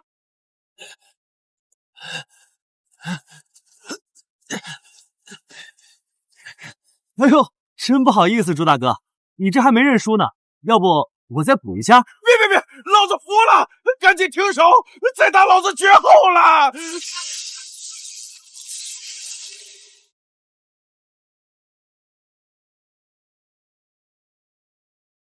这是隐身衣！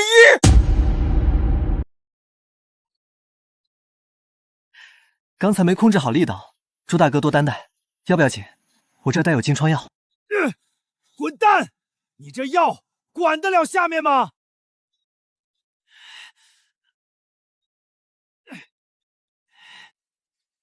你小子早就认出我了，对吧？认出我了，还专门往那种地方招呼，你心到底有多黑？朱大哥这话说的，这可是你非要试探我的镖局。我要是不拿出点真本事露一手，怎么对得起你这份苦心？这就是刚才把我人掀飞的东西。空气枪纯靠压缩气流打人，威力可调，调小了能把人打晕，调大了就是刚才那效果，不流血不留痕，杀人越货必备良品。真是好东西！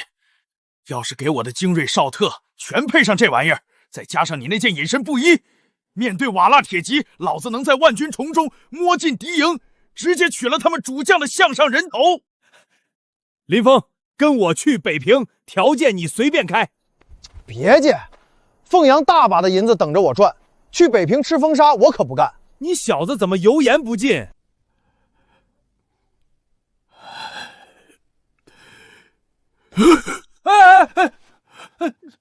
干嘛呢？这是折寿啊！兄弟，哥哥也是没办法了。这次请你去北平，不光是为了这火器，我前几日收到信，说轩儿在北平游玩的时候病了，整日念叨着你的名字。你要是不去，她怕是撑不过这个冬天了。小丫头病了，什么症状？老朱没派御医看。看了，全查不出毛病。轩儿天天拿着你送的琉璃发呆，你就当去救人行不行？大人，郡主那么可爱，您就去看看吧。是呀，大人，听说北平的羊肉锅子可好吃了，咱们去转转嘛。行了行了，去还不行吗？唉，说好了，我只负责看病送货，不管别的闲事。好兄弟，哥哥保证把你供起来，咱们即刻启程。